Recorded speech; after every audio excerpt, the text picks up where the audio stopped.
How do I apply for financial aid? Great. We tell all students there's two applications they can start with. The first one is called the FAFSA, Free Application for Federal Student Aid.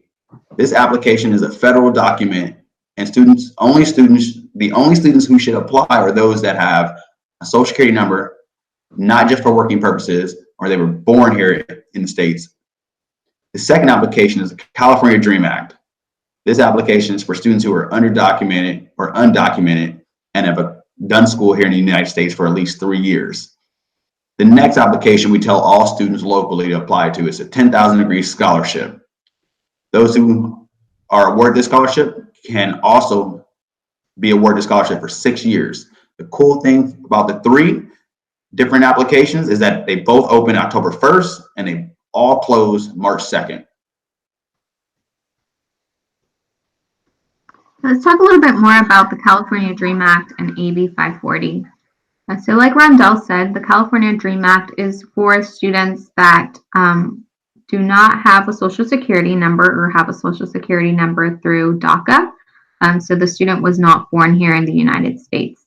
California DREAM Act is an application that qualifies the student to receive aid from the state of California. So it's very similar to what the FAFSA is. The questions are fairly similar, but that will allow you, like I said, to receive state aid. In order for a student to qualify for the California DREAM Act, they must meet what AB 540 in-state tuition is. So that is the student must have been in a California school for 3 years or more.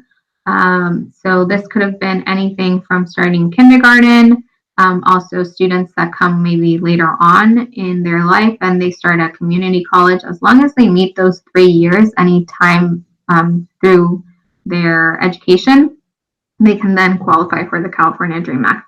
They must also have a California high school or some kind of certificate that shows that they have been in progress doing something higher than high school in order to receive the California DREAM Act. What does financial aid pay for? Great. Well, it pays for the cost of attendance.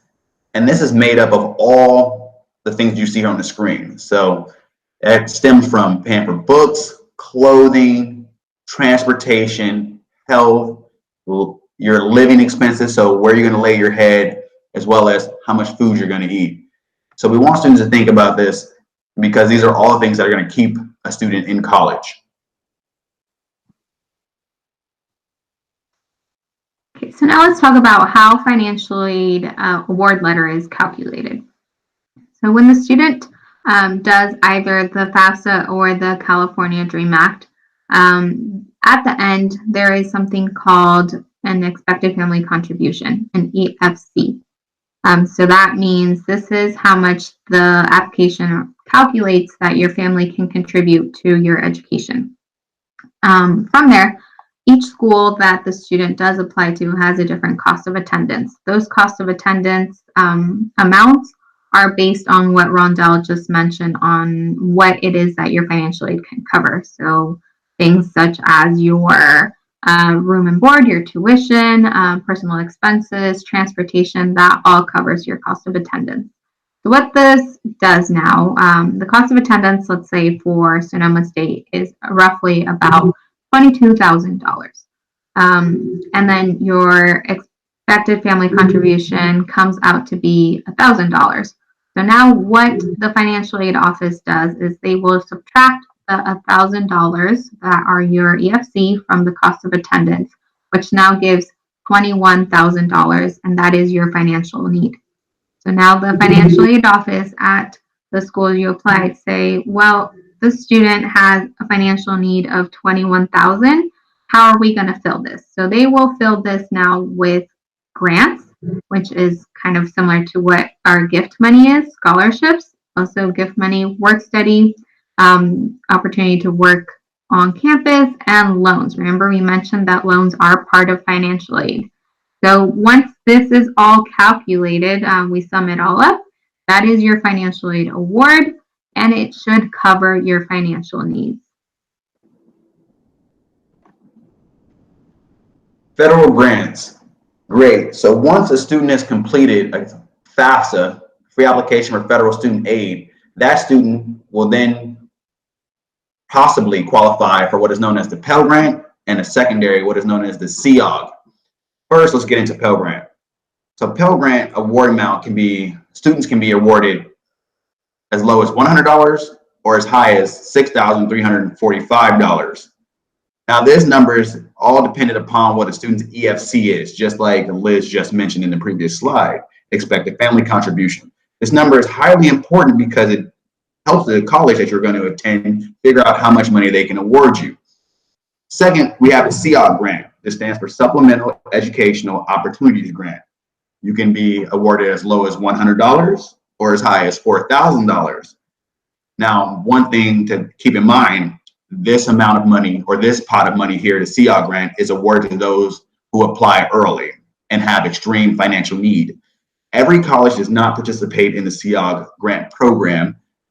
So some schools will offer it to students and then some schools will not. And some students will get it 1 year, the next year they may not. It's not guaranteed. However, the Pell Grant is guaranteed money. So if a student financially qualifies, they're guaranteed a portion of that money.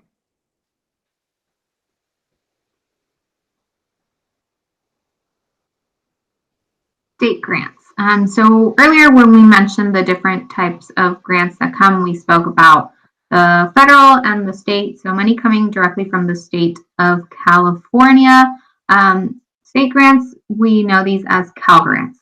Cal Grant is divided into 3 different, A, B, and C, as you see on our slide. And you can also see there that those are based on GPA. So for all of you trying to do really hard and keep those grades up, please do so. Try your hardest because, yeah, in this case, your GPA does count on what award you might be receiving from the state.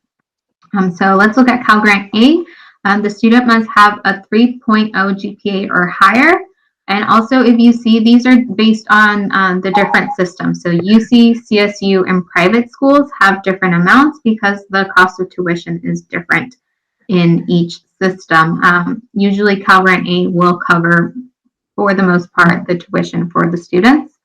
Cal Grant B, the student must have a 2.0 GPA or higher.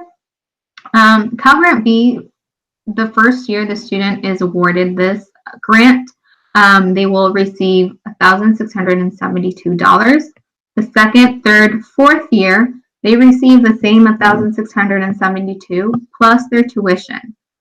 So that's the key thing to remember about Cal Grant B. First year, yes, it's a little bit less, but second, third, and fourth, it's the same amount, but also tuition paid for. Cal Grant C, also students must have a 2.0 GPA or higher. This covers tuition and fees for career and technical programs. So it is specific to students that are interested in getting a shorter degree at a career technical institute, or if they decide to go to a community college and get one of the shorter degrees there. California Promise Grant is a grant that is eligible for community colleges. Not all community colleges have this, but our local ones do, and these will cover the tuition and fees only at their schools, which is great because it covers basically all of your tuition, and then you just have to worry about your other costs as your home and personal expenses.